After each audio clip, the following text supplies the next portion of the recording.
जौनपुर के 5 स्कूल चोरी हो गए हैं और वो स्कूल चोरी के लिए एफआईआर दर्ज कराएंगे। ये है 5 स्कूल के नाम: धालगढ़ टोला, मिसिरपुर कन्या, गदन अर्जनी विद्यालय, प्राथमिक विद्यालय, उर्दू बाजार, बाग हासिम, ये है। और ये सब के सब 5 विद्यालय आप अभी चेक कर लीजिए, यू डाइस के ऊपर चल रहा है ये। आपने इसमें इनाम की जो बात कही है, जो चैलेंज की बात की है, ये मैंने कहा है कि अगर ये स्कूल खोज के बीजेपी के लोग भी, मैं ये नहीं कह रहा हूँ हमारी पार्टी वाले तो खोज के थक गए बेचारे, नहीं मिल रहा उनको। अगर बीजेपी वाले भी खोज के ये स्कूल दिखा देंगे तो उनको 1 लाख रुपए इनाम देंगे हम। इसमें एफआईआर की बात की जाए, जिस तरीके से आप लोग एफआईआर इन चोरों के खिलाफ एफआईआर होनी चाहिए भाई। आपने हमारे यूथ विंग के अध्यक्ष पे एफआईआर कर ली, क्या गलती किया पंकज अमाना ने? उसने तो वही हालात दिखाया जो स्कूल के हालात हैं।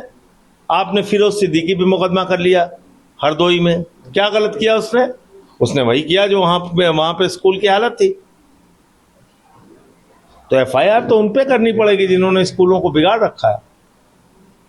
स्कूलों की हकीकत दिखाने वालों पे कैसे आप एफआईआर कर सकते हैं? ये आपके निजी खजाने से थोड़ी स्कूल चल रहा है, ये जनता के पैसे से स्कूल चल रहा है, जनता के टैक्स का पैसा लगा हुआ है। ये किसी मोदी योगी के निजी खजाने का पैसा नहीं है। हमारे पैसे से चलने वाले स्कूल में चोरी हो जाए और हम ही पे मुकदमा हो जाए और चोर सीना तान के घूमे, चोरी और सीना चोरी।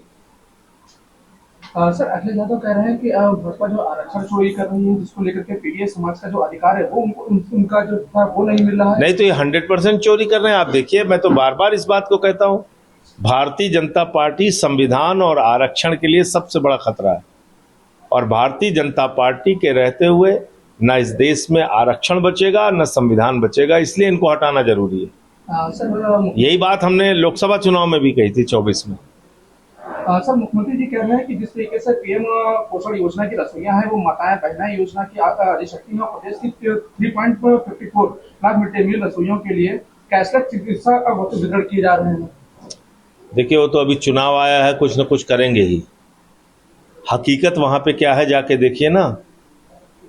जो स्कूलों के वीडियो आते हैं मिड डे मील के, उसमें रसोइये की क्या गलती है? जब आप उनको मटेरियल ही नहीं देंगे, सामान ही नहीं देंगे, तो उनकी क्या गलती है? तो वही पका पाएंगे जो आप सामान उपलब्ध कराएंगे। तो इसलिए मिड डे मील की व्यवस्था ठीक कीजिए, स्कूलों को ठीक कीजिए। हजारों करोड़ रुपए पूंजीपतियों पे लुटा रहे हैं, कम से कम इसको भी ठीक कीजिए। सर, एक आखिरी सवाल है कि जिस तरीके से मुख्यमंत्री कह रहे हैं कि चीनी कालाबाजारी करने वालों पर जो कड़ी कार्रवाई होगी, अधिकारियों को निर्देश दिए गए हैं कि 30 दिन से अधिक कोई भी जो स्टॉक है वो भंडारण नहीं करेगा। 400 टन से ज्यादा जो अगर स्टॉक रखा गया तो उस पर भी कार्रवाई होगी। देखिए, पहली बात तो ये कि एक खबर आई है कि 25 लाख टन चीनी बनाने लायक जो गन्ना था उसका एथेनॉल बना दिया इन लोगों ने, और इसी के कारण देश में चीनी का संकट आया है, महंगाई बढ़ी है। ये खबरें आई हैं।